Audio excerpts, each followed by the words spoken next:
ಮುಲ್ಲಾ ಜವಾರಿ ನಾಟಿ ಕೋಳಿ ಸಾಗಾಣಿಕೆ ಕೇಂದ್ರದಲ್ಲಿ ತಮ್ಗೆಲ್ಲರಿಗೆ ಮತ್ತೊಮ್ಮೆ ಸ್ವಾಗತ.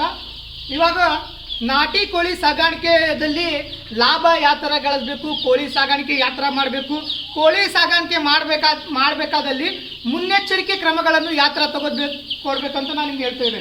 ಫಸ್ಟ್ ಆಫ್ ಆಲ್ ಮರಿ ಬರೋಕ್ಕಿಂತ ಮೊದಲೇ ನೀವು ಎಲ್ಲ ತಮ್ಮ ಫಾರ್ಮನ್ನು ಸ್ವಚ್ಛ ಮಾಡಿ ಸುಣ್ಣದ ಪುಡಿ ಹಾಕಿ ಎಲ್ಲ ಕ್ಲೀನಾಗಿ ಸ್ವಚ್ಛತೆಯಿಂದ ಮಾಡ್ಕೋಬೇಕು. ಬ್ರೂಡಿಂಗ್ ಸೆಟಪ್ ಕ್ಲಿಯರ್ಲಿ ಆಗಿರಬೇಕು. ಬ್ಲೂರಿಂಗ್ ಸೆಟಪ್ ಆದಮೇಲೆ ಮೆಡಿಷನಲ್ಲಿ ಮಾತ್ರ ಒಳ್ಳೆ ರೀತಿಯಲ್ಲಿ ಮೆಡಿಷನ್ ಕೊಡಬೇಕು.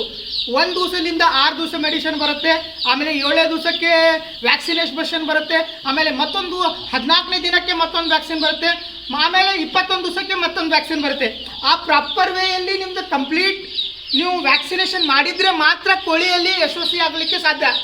ಆಮೇಲೆ ನೀವು ವ್ಯಾಕ್ಸಿನೇಷನ್ ಫೇಲ್ ಆದಲ್ಲಿ ನಿಮಗೆ ಇವು ರೋಗಗಳು ಬರಲಿಕ್ಕೆ ಸ್ಟಾರ್ಟ್ ಆಗುತ್ತವೆ. ಅವೆಲ್ಲವನ್ನು ತಡೆಗಟ್ಟಲಿಕ್ಕೆ ಯಾವ ಥರ ಮುನ್ನೆಚ್ಚರಿಕೆ ಕ್ರಮ ತಗೊಳ್ಬೇಕಂತೆ ನಾವು ಎಲ್ಲ 30 ದಿನಗಳ ಕಾಲ 30 ಡಿಫ್ರೆಂಟ್ ಆಫ್ ವಿಡಿಯೋಗಳು ಮಾಡಲಿದ್ದೀವಿ. ಇನ್ನೂ ಮಟ್ಟ ನಮ್ಮ ಚಾನಲ್ ಸಬ್ಸ್ಕ್ರೈಬ್ ಮಾಡಿಲ್ಲ ಅಂದರೆ ತಕ್ಷಣ ಹೋಗಿ ಸಬ್ಸ್ಕ್ರೈಬ್ ಮಾಡಿ.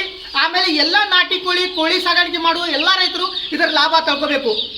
ಇದರ ಲಾಭ ತಗೊಂಡು ಮತ್ತೆ ಯಾರು ಬಿಗಿನರ್ಸ್ ಯುವ ಉದ್ಯಮಿಗಳು ಯಾರು ಈ ಬಿಸ್ನೆಸ್ಸಲ್ಲಿ ಬರ್ತಾ ಇದ್ದೀರಿ ಅವ್ರಿಗೆ ಮಾರ್ಗದರ್ಶನ ಬೇಕಾಗತ್ತೆ. ಆ ಮಾರ್ಗದರ್ಶನ 30 ದಿನದಲ್ಲಿ ಎಲ್ಲ ರೀತಿಯಲ್ಲಿ ಕಂಪ್ಲೀಟ್ ಕೋಳಿ ಸಾಗಾಣಿಕೆ ನಾವು ಹೇಳ್ಕೊಂಡಿದ್ವಿ.